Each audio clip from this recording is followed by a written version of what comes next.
Property విషయంలో confusion గా ఉన్నారా? గేటెడ్ కమ్యూనిటీలో ఫ్లాట్ తీసుకోవాలా లేదా విల్లా తీసుకోవాలా? మన పిల్లల భవిష్యత్ కోసం ఓపెన్ ఫ్లాట్ తీసుకోవాలా? మన హైదరాబాద్ లో ఏ లొకేషన్ లో కొంటే మంచి అప్రిసియేషన్ వస్తుంది? మరి నమ్మకమైన ప్రాపర్టీ కొనాలంటే నమ్మకమైన గైడ్ కావాలి కదా.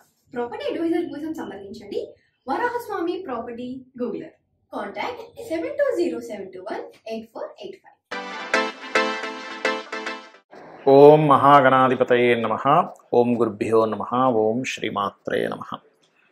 మనం ఈరోజు చెప్పుకోబోయే టాపిక్ ఏమిటి అంటే, చాలామంది చూడండి, జాతకం చూడంగానే మీకు మాతృదోషం ఉంది, పితృదోషం ఉంది, సర్పదోషం ఉంది, అదేవిధంగా దేవతా శాపం ఉంది అంటూ ఉంటారు. అసలు ఈ యొక్క దోషాన్ని ఎలా చూస్తారు, దానికి గల పరిహార మార్గం ఏమిటి, దీన్ని చూసి భయపడిపోవాలా, లేకపోతే చాలా సింపుల్గా ఎక్కడా ఏమీ భయపడకుండా చాలా సునాయాసంగా తీర్చుకునేటువంటిది ఈ యొక్క కలియుగానికి ఉంది అనేటువంటిది మనం గుర్తించాలా అనేటువంటి విషయాన్ని ఒక్కొక్క లగ్నం నుంచి, అంటే మేష లగ్నం నుంచి మీన లగ్నం వరకు ఒక్కొక్క లగ్నానికి ఏ ప్లానెట్ పాడైతే ఈ మాతృదోషం కావచ్చు, పితృదోషం కావచ్చు, సర్పదోషం కావచ్చు, దేవతా శాపం కావచ్చు, వీటికి పరిహారం ఏమిటి, ఎలా చూసుకోవాలి, మనంతట మనమే చూసుకోవచ్చు. ఎక్కడికో వెళ్ళి వాళ్ళు ఏదో మిస్టేక్ చెప్పారు, మనం తర్వాత మళ్ళీ అది లేదని తెలిసింది, తర్వాత ఉందని తెలిసింది, ఇవన్నీ కన్ఫ్యూజన్స్ లేకుండా మీ యొక్క కన్ఫ్యూజన్స్ అన్నిటిని క్లియర్ చేయడానికి వీడియో చేస్తున్నాను. సో ఎవ్రీ లగ్నం నుంచి చూసుకుంటే, లగ్నం తెలియనటువంటి వారు రాశి నుంచి చూసుకోవచ్చు. సెకండ్ ఆప్షన్ అది. ముందుగా మేష లగ్నము ఒకటి బాగా అర్థం చేసుకోండి. జ్యోతిష్శాస్త్రం అనేటువంటిది ఏదైతే ఉందో ఇది మనం భయపడడానికి కాదు, భయపెట్టడానికి కాదు. ఇది ఈక్వల్ టు మెడికల్ లాగా. అంటే పలానా ప్రాబ్లం ఉంది హెల్త్లో, మెడిసిన్ తీసుకొని క్లియర్ చేసుకుంటాం హ్యాపీగా. అలాగే జ్యోతిషశాస్త్రంలో కూడా 1 by 1 చెప్తాను. బట్ జనరల్గా ఎలా ఏర్పడుతుంది అనేది ఒక కాన్సెప్ట్ ఉంటుంది, లగ్నం వైజ్గా ఎలా ఏర్పడుతుంది అనేటువంటి కాన్సెప్ట్ ఉంటుంది. ఇక్కడ ఒకటి మీరు గుర్తుపెట్టుకోండి, జనరల్గా ఎలా ఏర్పడుతుంది, పితృదోషం కానీ మాతృదోషం కానీ తీసుకుంటే, పితృదోషము అంటే అంటే మన యొక్క పితృదేవతలకు సంబంధించింది. నెక్స్ట్ జనరేషన్స్ సంబంధించినటువంటిది, అంటే సన్ యొక్క ప్రభావం పాడవుతుంది. అది ఎలాగా ఏంటనేది వీడియో ఎండింగ్లో చెప్తాను. బట్ మీ లగ్నం నుంచి ఏ అధిపతి పాడవుతాడు, ముఖ్యంగా పితృదోషానికి జూపిటర్ పాడవుతాడు. మేషలగ్నానికి గుర్తుపెట్టుకుంటే 9వ అధిపతి మరియు పంచమాధిపతి వీళ్ళిద్దరూ పాడయ్యారు. అంటే రవి గురువులు ఇద్దరూ పాడయ్యారండి. పాడవడం అంటే ఏమిటి, పాపగ్రహాల మధ్యన ఉండడం, ఇట్లా జరిగింది. అప్పుడు ఏం చేయాలి? It's very clear. మనం చూడండి, మన బాడీలో ఒక ఆర్గన్ పాడైంది, మనం ఏం చేస్తాం, దాన్ని స్ట్రెంథింగ్ చేసుకుంటాం, ఎక్సర్సైజ్ చేసో, ఫుడ్ తీసుకోనో, రకరకాల మార్గాల ద్వారా. అలాగే అవి పాడయ్యాయి, అవి వీక్ అయ్యాయి అన్నప్పుడు మీరు దాన్ని స్ట్రెంథింగ్ చేసుకోవాలంటే ఎలా చేసుకోవాలి? నవగ్రహాలలో ముఖ్యంగా శని, రాహువు, గురువు, రవి ఈ గ్రహాల దగ్గర దీపారాధన కనుక చేసుకున్నట్లయితే మేషలగ్నం వారికి పితృదోషం ఉంటే అది పోతుంది, అందులో ఎటువంటి సందేహం లేదు. మరి మాతృదోషం అండి, పితృదోషం అంటే అసలు ఏమిటి జరుగుతాయి? సర్వసాధారణంగా పితృదోషం ఉన్నప్పుడు జనరేషన్, మీ తర్వాత వచ్చేటువంటి వంశ అభివృద్ధి జరగదు, పితృదేవతల యొక్క అనుగ్రహం ఉండదు. ఇది పితృదోషం. పితృదేవతల అనుగ్రహం లేకపోతే, దేవతా అనుగ్రహం ఉన్నా సరే పితృదేవత అనుగ్రహం లేకపోతే మనం ముందుకు వెళ్ళాం మన జీవితంలో. మరి మాతృదోషం సర్వసాధారణంగా ఒక్కొక్క లగ్నానికి ఒక్కొక్క కారకుడు అయితే వీళ్ళకి డైరెక్ట్గా చంద్రుడే అవుతాడు. అంటే చంద్రుడు కనుక పాడయ్యాడంటే మాతృదోషం ఏర్పడితే ఏమవుతుంది, తల్లి నుంచి రావాల్సినంత ప్రేమ మీకు రాలేకపోవడం, లేదా తల్లిగారు ఇబ్బంది పడడము, ఇటువంటివి జరుగుతాయి. మీరు దీనికి ఏం చేయాలి? చంద్రబలాన్ని పెంచుకోవాలి. అంటే బియ్యము దానంగా ఇవ్వడము, అన్నదానాలు చేయడము. మీకు రోడ్డు మీద ఎవరో పాపం అన్నం కోసం అలమటిస్తూ ఉంటారు, అటువంటి వాళ్ళకి ఎంతో కొంత ఫుడ్ మీరు ఎక్కువ డొనేట్ చేస్తుండాలి. అప్పుడు మాతృదోషం పోతుంది. ఇది గుర్తుపెట్టుకోండి, వాటర్ వేస్ట్ చేయకూడదు. అలాగే మరి సర్పదోషం, లగ్నంలో రాహు ఉన్నా, లేకపోతే రాహువు కొన్ని పాపగ్రహాలతో కలిసి ఉన్న, కుజుడు పలానా పాపగ్రహాలతో కలిసి ఉన్న, ఇది సర్పదోషం కిందకు వస్తుంది. ఇది కాలసర్పదోషం కాదు. కాలసర్పదోషం అనేటువంటిది జన్మజాతకానికి అప్లై చేయకూడదు, కాలానికి అప్లై చేయాలి. ఇది బాగా అర్థం చేసుకోండి. మరి మీకు ఉదాహరణకి మీ మేషలగ్నం వారికి ఒకవేళ దేవతా శాపం ఉంది, అప్పుడు ఏ గ్రహం పాడవుతుంది మీకు మీరుగా తెలుసుకోవచ్చు. ఏమీ మీరు కంగారు పడిపోయి అమ్మో ఇది ఎక్కడ తిరగాల్సిన అవసరం లేదు. దేవతా శాపం ఉందండి అంటే ఒకటే మంత్రం చెప్తాను, గుర్తుపెట్టుకోండి. గురువు పాడైతే మీకు దేవతా శాపం ఉంటుంది. మరి అప్పుడు భయపడాలా?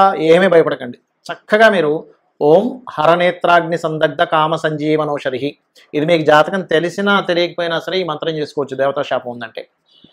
అదేవిధంగా పితృదోషాలు పోవాలి అంటే సూర్య నమస్కారాలు చేసుకోవాలి. మాతృదోషం పోవాలంటే అమ్మవారి ఆరాధన చేసుకోండి.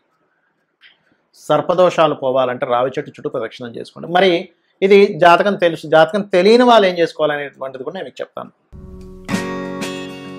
Hi, my name is Gautam and I actually stay in Markajgiri itself. Like, I had this back pain. It's been 1.5 years. I have tried many treatments like chiropathy, oil massage, physiotherapy especially, but it didn't work out as much like what I expected. I strongly suggest homeopathy because నేను personally allopathy చాలా suffer అయినా, and I definitely do not recommend allopathy. You people can carry on with the homeopathy. Area Malkajgiri and doctor name is like Nageswar Rao and the clinic name is Neocare Homeopathy. చాలామందికి వాళ్ళ జన్మజాతకం తెలియదు, కానీ symptoms వాళ్ళ లైఫ్లో కొన్ని సిమ్టమ్స్ని బట్టి నాకు ఈ మాతృదోషం ఉంది, పితృదోషం ఉంది అని కనిపెట్టచ్చు. అది ఎలాగా అంటే, ఉదాహరణకి మీకు మాతృదోషం ఉంది అని మీరు ఐడెంటిఫై చేయాలి, కానీ జాతకం లేదు, చిన్నప్పుడు రాయలేదు, రాసినా ఎక్కడో మిస్ అయింది. అప్పుడు తెలిసేది ఎలాగా అంటే, ఒకటి మాతృదోషం ఉన్నటువంటి వారికి మెంటల్లీ బాగా ఇబ్బంది పడుతూ ఉంటారు వాళ్ళు. అంటే ప్రతి చిన్న విషయానికి ఇబ్బంది పడిపోతూ ఉంటారు ప్రతిసారి. ఎందుకు? చంద్రమా మనసో జాతః అనేటువంటిది ఉంది మనకి శాస్త్రం, మన వేదాల్లో ఉంది. అంటే చంద్రుడు మనసుని రూల్ చేస్తుంటాడు, మనసుకి కారకుడు చంద్రుడు. వాళ్ళ జన్మజాతకంలో చంద్రుడు కనుక పాడయ్యాడంటే వాళ్ళ మానసిక స్థితి సరిగ్గా బాగోదు. మీ మానసిక స్థితి సరిగ్గా లేదు, లేదా మీ తల్లిగారు బాగా ఇబ్బంది పడుతున్నారు, తల్లిగారితో మీకు రిలేషన్స్ పాడయ్యాయి, తల్లి తరపు బంధువులతో కూడా మీకు అస్సలు బాగాలేదు, మీరు ఎంత తల్లిగారికి చేస్తున్నా తల్లిగారితో మీకు వ్యతిరేకత వస్తుంది, మిగతా పిల్లలందరితో బాగుంటున్నారు, తల్లిగారితో మీకు వ్యతిరేకత వస్తుంది. అంటే దీని అర్థం ఏమిటంటే, మీరు పాస్ట్ లైఫ్లో తల్లిగారికి సంబంధించినటువంటిది ఏదో దోషం చేశారు. అంటే తల్లి చక్కగా చూసుకుంటున్నా, తల్లిని ఏదో ఇవాళ రేపు మనం వీడియోలో చూస్తూ ఉంటాం, తల్లిని కొట్టినటువంటి కొడుకు వీడింత దుర్మార్గుడా అని చెప్పి యూట్యూబ్లో వస్తూ ఉంటుంది. అంటే ఏమిటి? వాడికి తెలియకుండా అజ్ఞానంలో పనిచేశాడు పాస్ట్ లైఫ్లో. నెక్స్ట్ జన్మలో సొంత తల్లితో వ్యతిరేకత ఎదుర్కొంటూ ఉంటాడు. దాన్ని మాతృదోషము అంటారు. అలాంటప్పుడు ఏం చేయాలి? ఈ జన్మలో కూడా దాని ఎఫెక్ట్ వస్తూ ఉంటుంది. అలాంటప్పుడు నేను పాస్ట్ లైఫ్లో చేసుకున్న కర్మ ఇది అని అర్థం చేసుకొని తల్లికి నమస్కారం చేసుకోవడం ముందుగా నేర్చుకోండి. మరి పితృదోషం అయితే, ఈ తల్లికి సంబంధించిన దోషం మాతృదోషం ఉన్నప్పుడు అన్నదానాలు ఎక్కువగా చేయండి, నదీ స్నానాలు ఎక్కువగా చేయండి. అదేవిధంగా ఎండాకాలం వచ్చినప్పుడు మనకి చలివేంద్రాలు పెడుతూ ఉంటారు, అటువంటివి ఎక్కువగా చేయండి. గోవుల్ని చక్కగా మీరు స్నానం చేయించండి, గోవులకి నీళ్లు పెట్టండి, పక్షులకి నీళ్లు పెట్టండి. ఇవన్నీ కూడా మాతృదోషాన్ని తొలగిస్తుంది. ఇంట్లో 1 డ్రాప్ కూడా వాటర్ వేస్ట్ అవ్వనివ్వకండి. వాటర్ ఎంత సేవ్ చేస్తే మాతృదోషం, ఎందుకంటే ప్రకృతితో సంబంధం ఉంటుంది. మన దోషాలు, మన యోగాలన్నీ కూడా నేచర్తో సంబంధం కలిగి ఉంటుంది, గుర్తుపెట్టుకోండి. మరి పితృదోషం వస్తే ఎటువంటి సిమ్టమ్స్ ఉంటాయి? తండ్రి గారు బాధ్యత లేకుండా ఉండేటువంటి ఒక తండ్రి, లేదా తండ్రి చిన్న వయసులోనే చనిపోవడం, ముఖ్యంగా సింహరాశి పాడవుతుంది వాళ్ళకంటే సింహరాశిలో పాపగ్రహాలు ఉంటాయి. ఆ పితృదోషం ఎప్పుడు పోతుందంటే, వారికి స్త్రీ సంతానం కలిగితే పితృదోషం పోతుందండి. ఇది ఒక అద్భుతమైన ఇది. స్త్రీ సంతానం కలిగింది, వీళ్ళు ఎప్పుడైతే కన్యాదానం చేసేటువంటి యోగ్యత పొందుతారో, ఎందుకంటే కన్యాదానం వల్ల పితృదోషం పోతుంది. మరి సరే, స్త్రీ సంతానం కలగలేదు, పురుష సంతానమే కలిగింది, కానీ తండ్రితో ఎటువంటిది మీరు అనుభవించలేదు. అంటే చిన్నప్పటి నుంచి కూడా తండ్రి బాధ్యత లేకుండా తిరిగారు, మీరే ఇల్లు చూసుకోవాల్సి వచ్చింది, లేదా తండ్రి ఎర్లీగా డెత్ అవుతారు కొంతమందికి, దురదృష్టవశాత్తు. పాపం చాలా ఘోరమైనటువంటి విషయం. అలాగే మరొక విషయం ఏంటంటే, తండ్రితో విభేదాలు ఉంటాయి కొంతమందికి. అది సర్వసాధారణంగా మీనలగ్నంలో జన్మించేటువంటి వారికి ఎక్కువగా ఉంటుంది, లేదా రవి పాడైనా కూడా ఉంటుంది. అదేవిధంగా పితృదోషంలో తండ్రితో మాత్రమే కాకుండా మీ యొక్క పూర్వీకులు ఉంటారు, తాతలు ముత్తాతలు, వాళ్ళ నుంచి వచ్చేటువంటి బ్లెస్సింగ్స్ ఆగిపోతాయి. మనకి శాస్త్రాల్లో ఒకటే అమ్మవారు 2 రకాలుగా ఉంటుంది. ఎలాగా? మాతృ సంబంధించిన దాంట్లోనే ఉంటుంది, పితృ సంబంధించిన దాంట్లోని. అది తల్లిదండ్రుల ద్వారా ఇచ్చేటువంటిది తానే ఇస్తుంది. దేవతా సంబంధించిన అనుగ్రహము మరియు పితృదేవత సంబంధించిన అనుగ్రహాన్ని ఇచ్చేటువంటిది కూడా అమ్మవారే అని చెప్పబడింది శాస్త్రంలో. కాబట్టి ఏమిటి? మీకు పితృదేవత సంబంధంగా వచ్చేటువంటి అనుగ్రహం ఏదైతే ఉందో ఆగిపోయింది ఇక్కడ మీకు. అప్పుడు ఏం చేయాలి? సూర్య నమస్కారాలు ఎక్కువగా చేయాలి, ఆదిత్య హృదయ పఠనం చేయాలి, సూర్యుడికి అర్ఘ్యం వదులుతూ ఉండాలి. అప్పుడు కానీ మీకు పితృదోషం పోదు. అదేవిధంగా మీరు శని రాహు గ్రహాల దగ్గర దీపారాధన చేయాలి. ఇక సర్పదోషం మీకు వీలైతే కనుక, మీకు సర్పదోషం ఉందని అసలు ఎట్లా తెలుస్తుంది? మీకు లైఫ్లో చాలా అప్ అండ్ డౌన్స్ వస్తాయండి. పుట్టినప్పటి నుంచి పుట్టగానే అనారోగ్యం, సరే అక్కడ అయిపోయింది లైఫ్. చదువు దగ్గరికి వెళ్ళేసరికి చదువులో సరిగ్గా శ్రద్ధలు పెట్టలేకపోవడము, చదువు సరిగ్గా లేకపోవడం, ఇట్లాంటివన్నీ జరుగుతూ ఉంటాయి. సరే అక్కడ అయిపోయింది. ఉద్యోగం దగ్గరికి వచ్చేసరికి సెటిల్మెంట్ సరిగ్గా లేదు, అక్కడ అయింది. వివాహం చేసుకుందాం అనుకునేసరికి సరైనటువంటి భర్త లేదా సరైన భార్య రాలేదు అతనికి, ఆమెకు కావచ్చు అతనికి కావచ్చు. ఇన్ని అప్ అండ్ డౌన్స్ ఉంటాయి. ఎందుకు? సర్పములా వెంటాడుతుంది. ఎప్పుడు ఏదో ఒక భయం, అమ్మో ఇప్పుడు నేను వివాహం చేసుకుంటే ఎలాంటి వాళ్ళు వస్తారు, నా లైఫ్లో నేను ఇలాంటి ఇబ్బంది చూశాను, ఇప్పుడు ఎలాంటి పార్ట్నర్ వస్తారు, ఈ భయం మిమ్మల్ని వెంటాడుతుంది. బికాజ్ ఆఫ్ సర్పం కదా.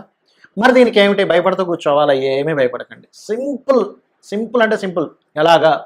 మీరు ఒక మంత్రం చేస్తుండండి రెగ్యులర్గా. ఏమిటది అంటే సర్పదోషానికి అద్భుతమైనటువంటి మంత్రం ఒకటే. ఓం ధుం దుర్గాయ నమః అనే నామస్మరణ చేస్తూ రావి చెట్టు చుట్టూ ప్రదక్షిణం చేయడమే. దీన్ని మించినటువంటి మంత్రం మరొకటి లేదు. ఎందుకంటే రావి చెట్టు వేప చెట్టు కలిసిన దాని చుట్టూ చేస్తే ఇంకా మంచిది. బ్రహ్మ విష్ణు రుద్రులు ఉంటారు.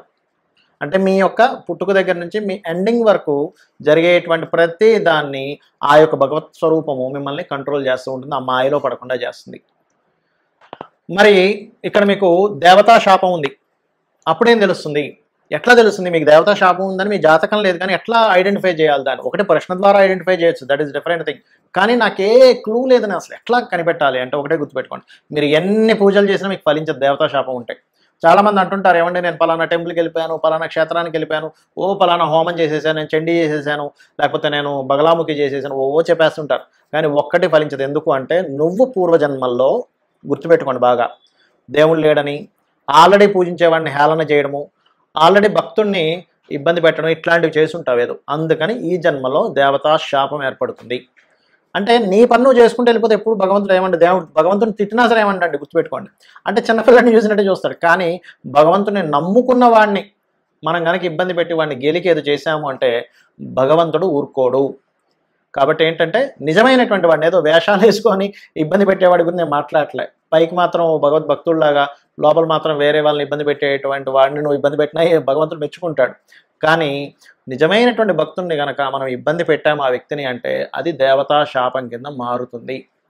అప్పుడు ఏం చేయాలంటే ఓం హరనేత్రాగ్ని సందగ్ధ కామ సంజీవనౌషధి అనే నామం ఉంటుంది. అది రెగ్యులర్గా చాంటింగ్ చేసుకుంటే కానీ మీరు ఇప్పుడు నిత్య దేవతారాధన ఇంట్లో చేస్తున్నా, టెంపుల్స్కి వెళ్తున్నా, అప్పుడు మీకు అది ఫలించదు. అంటే ఏంటి? ఇవి ఫలించాలంటే ఈ మంత్రం చేసుకోవాలి. ఇది చేసుకోకుండా మీరు ఎన్ని టెంపుల్స్కి వెళ్ళినా ఏం చేసినా ఫలించదు. దీన్నే దేవతా శాపం అంటారు. దేవతా శాపము చాలా అంటే చాలా జాగ్రత్తగా దాన్ని క్లియర్ చేసుకోవాలి ఈ మంత్రం చేసుకొని. ఎందుకంటే అసలు దేవతా శాపం ఉన్న వాళ్ళకి మరొక రోగం కూడా వస్తుంటుందండి. ఏమిటంటే ఆటో ఇమ్యూనిటీ డిజార్డర్ అంటారు. మీకు తెలిసే ఉంటుంది. అంటే మీ ఇమ్యూనిటీయే మీ మీద దాడి చేస్తుంది. మిమ్మల్ని కాపాడాల్సినటువంటిది మిమ్మల్ని దాడి చేస్తుంది. అంటే ఏమిటి? మనల్ని కాపాడాల్సిన భగవంతుడే మనకి సహకారం చేయకుండా ఉంటారు. దాన్ని ఆటో ఇమ్యూనిటీ డిజార్డర్ అంటారు. అది అవుతుంది. ముఖ్యంగా ఈ దేవతా శాపంలో జూపిటర్ పాడైపోతాడు చాలా కేసెస్లో. జూపిటర్ ఎప్పుడైనా పాడేయంటే, జూపిటర్ అంటే ఏమిటి? గురుత్వాకర శక్తి. మనకి చూడండి, భూమి మీదకి ఏదైనా ఒక శకలం వస్తుందంటే గురువు తన వైపు లాగేసుకుంటాడు ఈ భూమిని కాపాడేటువంటి దాంట్లో. అలా ఉంటుంది. కాబట్టి ఇవి చేసుకోండి. లలితా అమ్మవారి యొక్క నామస్మరణ చేయండి. నాకు ఇవేమీ తెలియవు, లలితా అమ్మవారిని నమ్ముకోండి. ఉదయం సాయంత్రం లలితా అమ్మవారి యొక్క స్తోత్ర పఠనం చేసుకోండి.